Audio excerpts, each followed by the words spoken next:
هەموو لاکتان بەخێر بن. دیارە دەمانەوە لێرەوە ڕای بگەێنین کە شارەوانی بناری قەندیل هەڵدەستێت بە سازدان یاخود بەڕێوەبردننی فیستیڤالێک لە بەهاری ساڵ 2026دا. یەکەمین فیستیڤالە لەژێر ناونیشانی خواردنە کوردەواریەکان و گژیگیا بەهاریەکان. بۆیەوە لێرەوە دەمانەوێت میوانداری سەرجەمە و شارەوانیانە بکەین کە دەمانەوێت بەشداربن وەکو شارەوانەکانی سلێمانی، هەڵەبجە، گەرمیان، ڕانیە و قەڵازە و چوارقڕنە و حاجیاوە و چۆمان و قەسرێ و وەرتێ خۆشحاڵ دەبین بە ئامادەبوونیان. ئینشاڵە لە داهاتوودا بەپێی دەرفەت سەرجانی ئەوانیش دەکەین بۆ بانگێژنامەی میوانبوون لە ڕۆژی بەڕێوەبردنی کۆنفرانسەکەدا فیستیڤالەکەدا. فیستیڤالەکە لە ڕۆژی پێنجشەممە حوتی مانگ لە سعادیەکەوە دەست پێ دەکات. ڕۆژی جومعە و شەممە بەردەوام دەبێت، دواتە ڕۆژی حوتی مانگ و هەشتی مانگ و نۆی مانگ فیستیڤالەکە شارەوانی بناری قەندیل بەڕێوەی دەبات و سەرپەرشتی دەکات. فیستیڤالەکە نزیکی بۆ فیستیڤالەکە نزیکی 200 کورسی یاخود 200 کەپر ئامادە کراوە. ستەیجی تەکنیک بۆ کاری هونەری و نمایشی شانەوەی ئامادە دەکرێت. لە فیستیڤالەکەدا گژوگیای کوردستان نیشان دەدرێت، خواردنی کوردەواری و خۆماڵی، ئیش و کاری دەستی و هونەری، پێشبڕکێ ئەسپسواری، دەنگبێژی، شانۆی سەرشەقام، هەڵپەرکەی کوردەواری، سیمینار لەسەر ژینگە و گژوگیا دەرمانی و زانستی، کۆنسێرتی هونەری بە ئامادەبوونی چەند هونەرمەندێک، بۆ منداڵانیش بابەتی کۆلارە وێنەکێشان و ئامادەکراوە.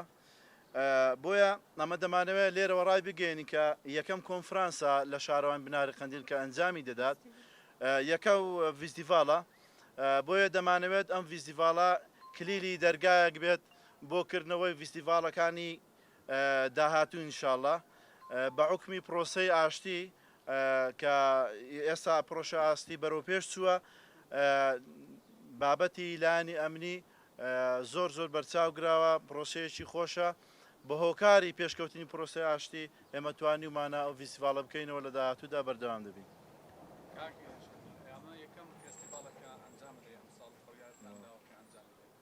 ئەمە هۆکارەکەی بۆ ئەگەڕێتەوە کە هەم بارودۆخی ئەمنی بەتابەتی لە بناری قەندیل چۆتە قۆناغێکی دیکە و ئامانستان زیاتر لە فستیڤالە بۆچی ئەگەڕێتەوە کە دوایەوەی کە پرۆسەی ئاشتی هەنگاوی بکەینەوە.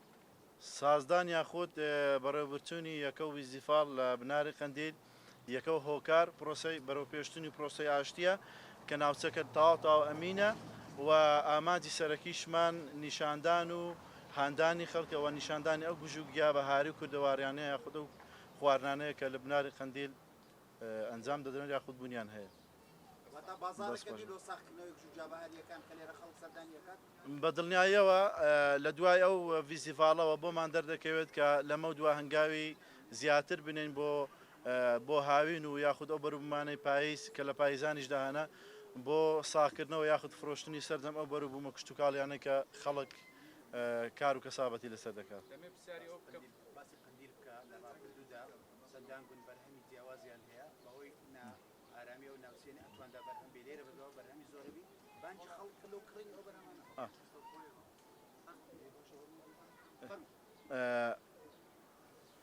لە بناری قەندیلدا لە بواری خواردنە کوردەواریەکان، لە بواری کشت و کاڵی و لە بواری ئاژەڵداری سەرجەم ئەو بەروبوومانەی کە هەبوون نانتوانیوە ساغ بکرێنەوە یاخود بفرۆشێن بەهۆی دوورەدەستی لە بازارەوە، نانتوانیوە بەردەوام و لەسەر کار و کەسابەتەی.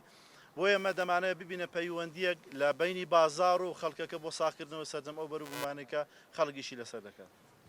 ئێمە لە کەناڵهاش کەمپینی بیپارێزەمان ڕاگەاندووە بەتابەتی لە بواری بۆ پاراستنی ژینگەی کوردستان. ئێوە لە فستیڤالەکە تا چەند گرنگی بە پاراستنی ژینگادن و ئەو ڕێکارانەی کە ئێوە شارەوانی بناری قەندیلی کوردستانە بن بۆ پاراستنی ژینگەی ناوچەکە و هۆشیاری بڵاوکردنەوەی هاونیشتمانیان زیاتر بۆ پاراستنی ژینگە چییە؟ یەکێک لە بەرنامەکانی فستیڤالەکەمان پاراستنی ژینگەیە، نمایشکردن لەسەر ژینگەیە.